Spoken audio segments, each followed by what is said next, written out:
Ladies and gentlemen of the class of '99, wear sunscreen. If I could offer you only one tip for the future, sunscreen would be it. The long-term benefits of sunscreen have been proved by scientists, whereas the rest of my advice has no basis more reliable than my own meandering experience. I will dispense this advice now. Enjoy the power and beauty of your youth. Oh, never mind. You will not understand the power and beauty of your youth until they've faded. But trust me, in 20 years, you'll look back at photos of yourself and recall in a way you can't grasp now how much possibility lay before you and how fabulous you really looked. You are not as fat as you imagine. Don't worry about the future, or worry, but know that worrying is as effective as trying to solve an algebra equation by chewing bubble gum.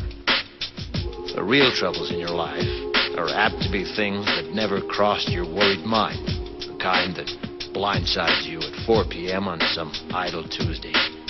Do one thing every day that scares you. Sing. Don't be reckless with other people's hearts. Don't put up with people who are reckless with yours. Floss.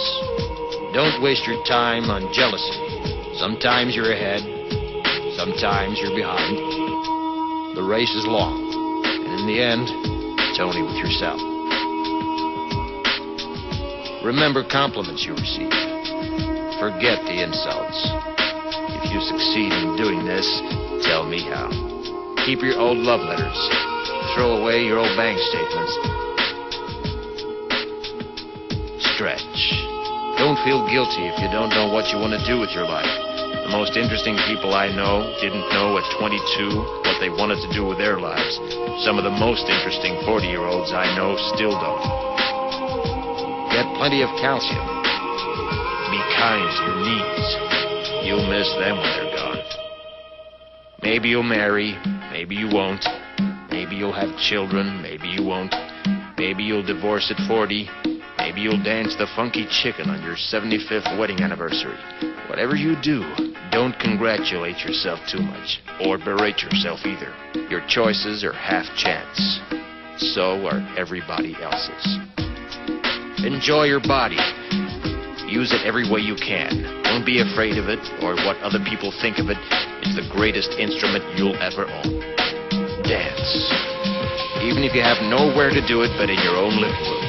Read the directions, even if you don't follow them. Do not read beauty magazines. They will only make you feel ugly.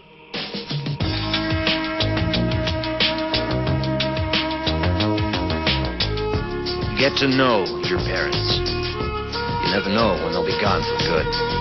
Be nice to your siblings. They're your best link to your past and the people most likely to stick with you in the future. Understand that friends come and go, but with a precious few, you should hold on. Work hard to bridge the gaps in geography and lifestyle, because the older you get, the more you need the people you knew when you were young. Live in New York City once, but leave before it makes you hard. Live in Northern California once, but leave before it makes you soft. Travel. Accept certain inalienable truths. Prices will rise, politicians will philander, you too will get old. And when you do, you'll fantasize that when you were young, prices were reasonable, politicians were noble, and children respected their elders. Respect your elders. Don't expect anyone else to support you. Maybe you have a trust fund. Maybe you'll have a wealthy spouse. But you never know when either one might run out. Don't mess too much with your hair, or by the time you're 40, it will look 85. Be careful whose advice you buy, but be patient with those who supply it. Advice is a form of nostalgia. Dispensing it is a way of fishing the past from the disposal, wiping it off. painting over the ugly parts and recycling it for more than it's worth. But trust me on the sunscreen.